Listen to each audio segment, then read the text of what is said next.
Olá, sejam todos bem-vindos a mais um dia do nosso plano de leitura da Bíblia.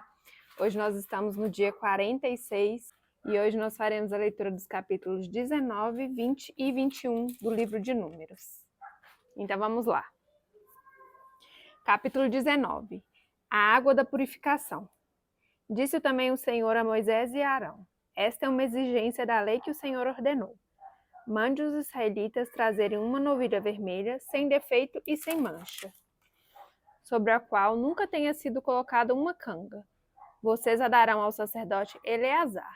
Ela será levada para fora do acampamento e sacrificada na presença dele. Então o sacerdote Eleazar pegará um pouco do sangue com o dedo e o aspergirá 7 vezes, na direção da entrada da tenda do encontro. Na presença dele, a novilha será queimada, o couro, a carne, o sangue e o excremento. O sacerdote apanhará um pedaço de madeira de cedro, isopor e lã vermelha, e os atirará ao fogo que estiver queimando a novilha. Depois disso, o sacerdote lavará suas roupas e se banhará com água. Então poderá entrar no acampamento, mas estará impuro até o cair da tarde. Aquele que queimar a novilha também lavará suas roupas e se banhará com água, e também estará impuro até o cair da tarde. Um homem cerimonialmente puro recolherá as cinzas da novilha e as colocará num local puro, fora do acampamento. Serão guardadas pela comunidade de Israel para uso na água da purificação, para a purificação de pecados.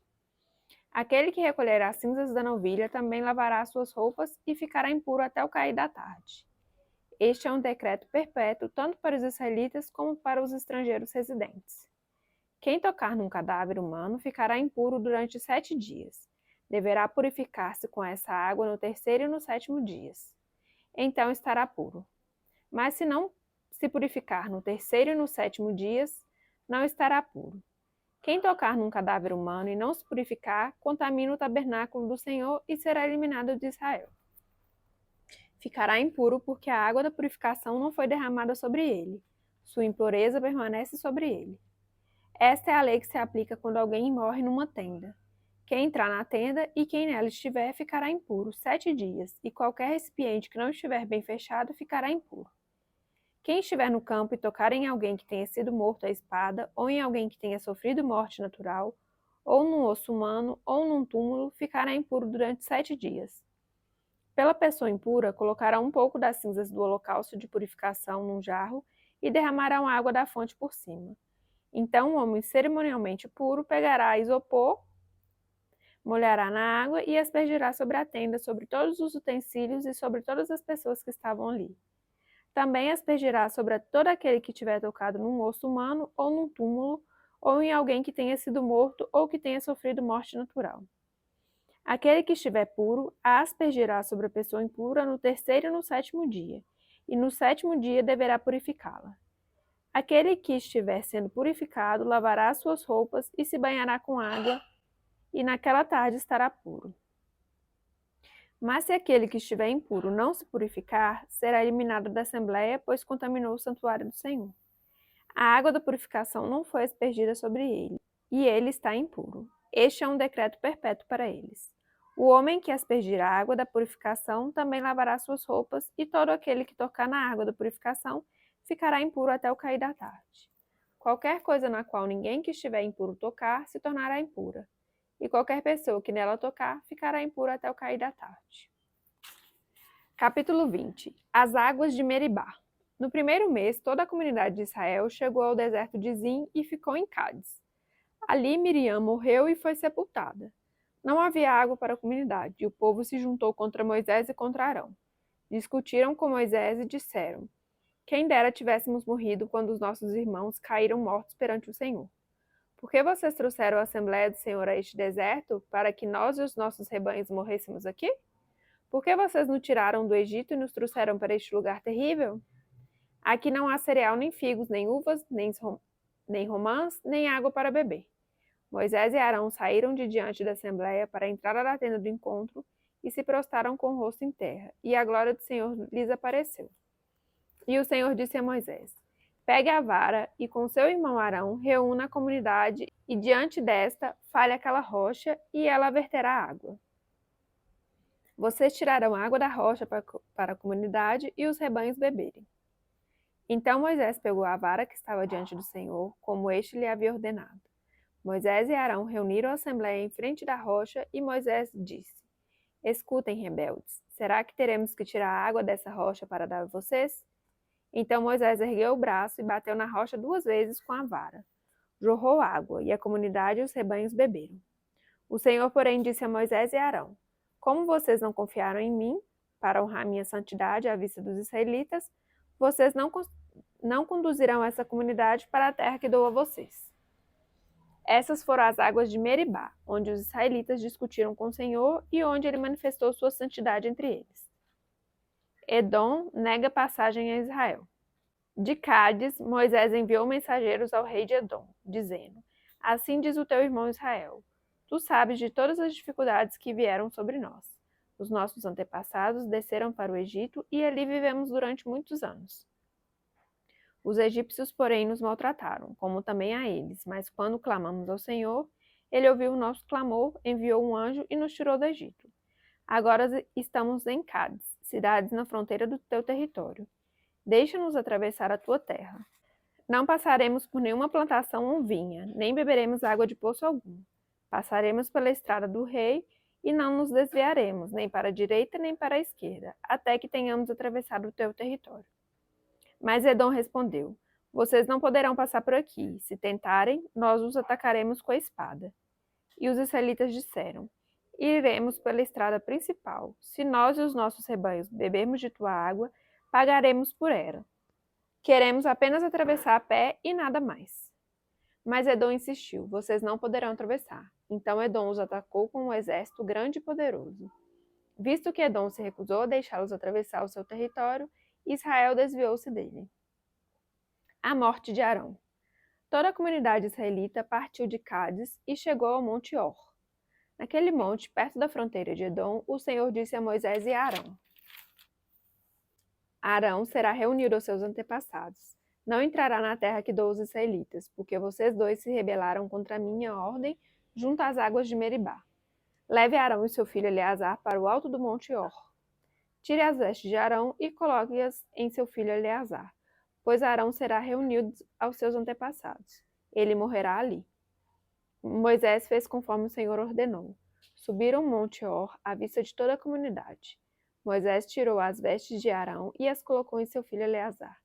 E Arão morreu no alto do monte. Depois disso, Moisés e Eleazar desceram do monte, e quando toda a comunidade soube que Arão tinha morrido, toda a nação de Israel pranteou por ele durante 30 dias. Capítulo 21. A vitória sobre o rei de Arade. Quando o rei cananeu de Arade, que vivia no Neguebe, soube que Israel vinha pela estrada de Atarim, atacou os israelitas e capturou algum deles. Então Israel fez este voto ao Senhor: Se entregares este povo em nossas mãos, destruiremos totalmente as suas cidades. O Senhor ouviu o pedido de Israel e lhes entregou os cananeus. Israel os destruiu completamente, a eles e às suas cidades, de modo que o lugar foi chamado Hormá. A serpente de bronze.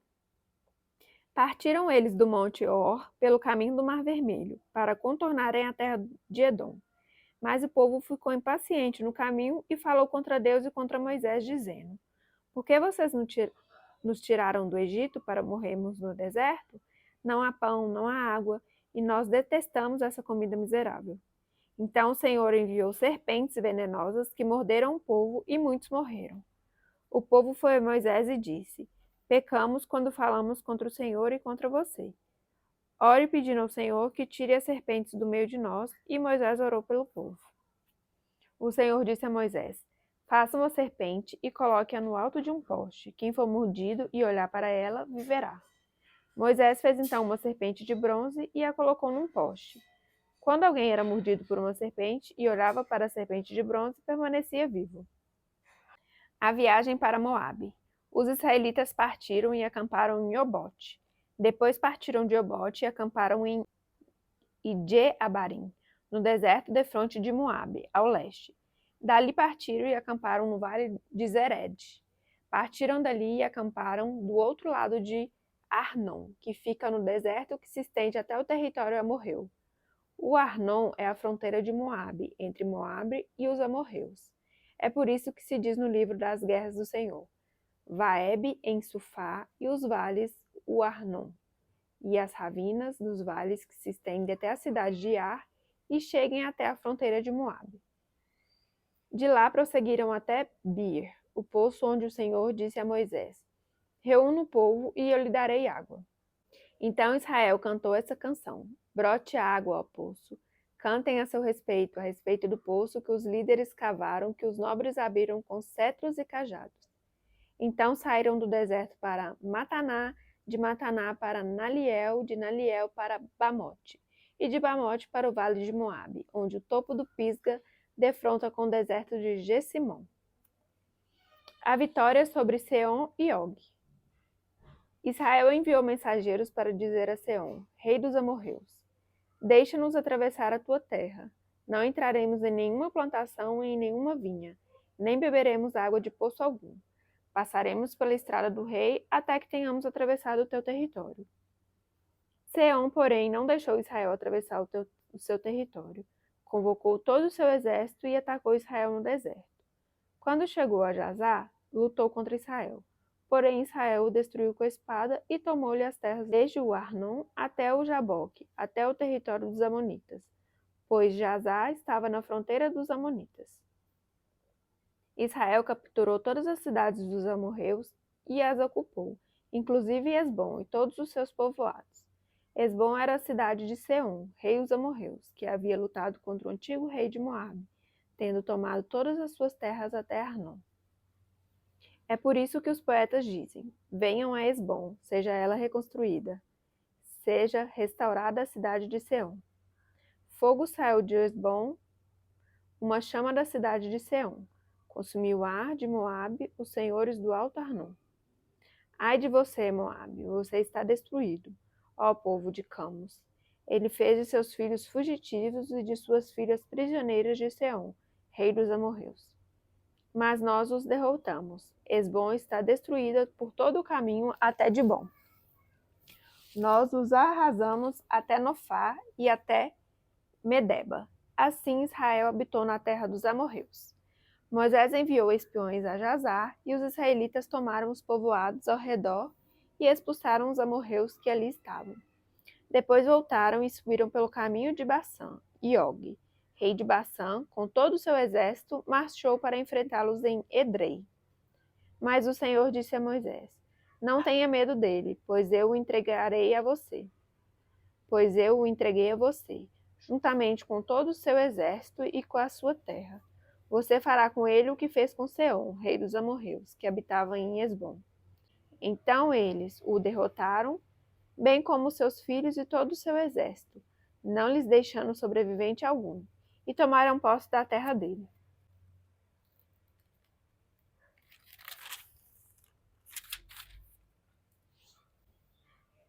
Finalizamos então mais um dia do nosso plano de leitura da Bíblia. Muito obrigada pela companhia, fique com Deus e até amanhã. Tchau, tchau.